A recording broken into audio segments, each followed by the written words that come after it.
What is up, you guys? It is your boy, Phoenix Brett here, and welcome to another video. And sorry, but today's video we are going to be doing my AFC East grades. So, what I'm probably going to do when my zombies series is over, I'm probably going to start uploading more this because I want to try to finish this before the off season.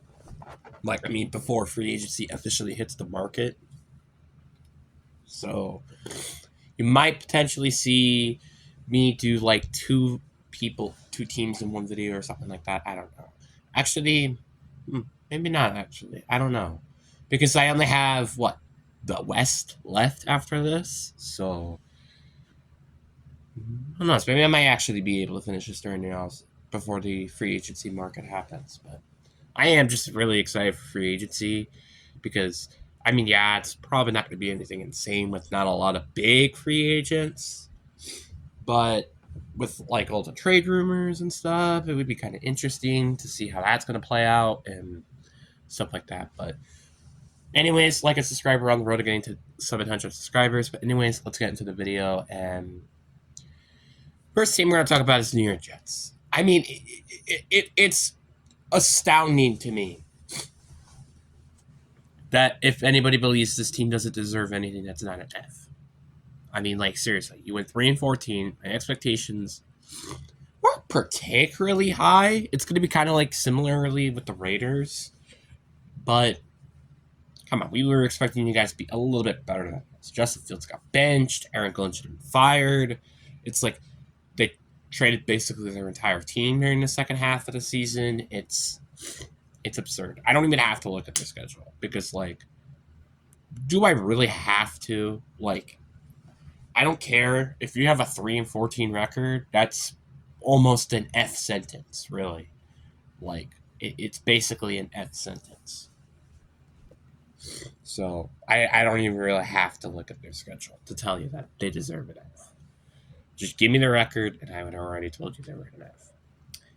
Then we got the next team on this list, and this is such a weird team to talk about because they did had a bit of a second half resurgence, which is the Miami Dolphins. This team is so weird to talk about. It's so weird because there are a bit of ifs with what if Tyreek Hill did stay healthy the entire season? What this team could be in the playoffs? Maybe, but come on, guys. It's kind of unlikely. To be fair, and I will grant this, they did had probably the toughest first 3 weeks. That doesn't excuse you for getting destroyed against Indianapolis 8-33, but still nonetheless. And then they went against the AFC champions and the New England Patriots, barely losing to them, by the way, in Miami. And lost to Buffalo. So you kind of get what I mean here. It's like their schedule is it wasn't friendly for the first 3 weeks. But then it's then their schedule starts to get a lot more friendly. Where it's you play against the Jets, which I think you won, but then you lose to the Panthers, then you lost to the Chargers, then you got destroyed by the Browns. And then you destroy the Falcons, who didn't have Michael Penix. Then you get destroyed by the Ravens. But then you, out of nowhere, just stun the Bills. Beat the Commanders, beat the Saints, destroy the Jets. They're kind of on a win streak. And then they get dominated by Pittsburgh. You get dominated by Cincinnati. You get your win against Tampa, but then you get dominated by New England in the end of the season. So they did beat playoff teams. They've also they were very close against the AFC champions in week 2, 33-27. But, the fact that a lot of people are saying this team should just rebuild and kind of break things down again is not necessarily a good thing. Now, my expectations were around this mark. I think I had them 8-9 or something, something that. It's very close to 500, but not really that 500 range. So I would probably consider giving this team like a C minus. I think it's fair because that's where their expectations kind of were for me because I just didn't really have that good of a feeling with this team this year. Then the next team on our list is the Bills. And no, I'm not going to give them a D plus just because they didn't make it to a Super Bowl. Even though I did have Super Bowl expectations. I'm sorry, by the way, with my nose. Been a little sick over the past few days. But the Bills are. I mean, again, they made it to the playoffs. They beat Jacksonville. They also barely lost to a very healthy Denver Broncos team, which probably could have won the Super Bowl, by the way. But you also could say, and this is my personal opinion, that they should have won that game because of that quote unquote interception during the end of the game. So there's also that as well, which is what I'm kind of going to have to consider. Like, could I see this team, though, really beat New England if it did hypothetically win? Probably. But the problem is I don't know how good they would be against Seattle. I know that sounds weird because like they have way more playoff experience in Seattle. But at the same time, I find it kind of hard to believe that Buffalo will do very good in the Super Bowl against Seattle in that defense. Because their offense kind of feels somewhat similar to New England's offense, except they have more of elite running back-ish. Not saying Drake May is comparable to Josh Allen, but kind of is.